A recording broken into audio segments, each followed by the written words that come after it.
Dagdag kaalaman po, napansin nyo ba yung mga guhit sa gilid ng barya? Alam nyo po ba, hindi lang po yan basta guhit, kundi meron pong malalim na dahilan kung bakit may mga guhit ang gilid ng ating mga barya. Noong unang panahon, ang pera gawa sa tunay na ginto o pilak. Ang problema, may mga manloloko.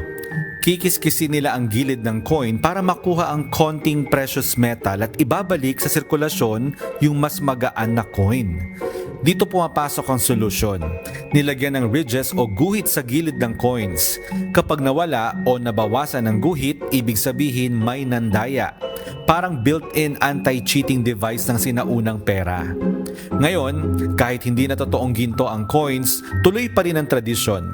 Bukod sa anti-counterfeit, mas madali ring mahawakan at makilala ang coins, lalo na para sa visually impaired. Kaya pala hindi pwedeng smooth lang ang barya. Maliit na detalye pero malaking silbi laban sa dayaan.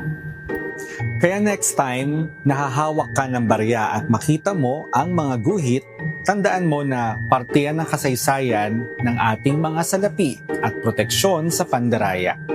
Sana may natutuhan kayo at laging tatandaan, mapalad po ang tao na nakakasumpong na karunungan at ang tao na nagtatamo ng kaunawaan.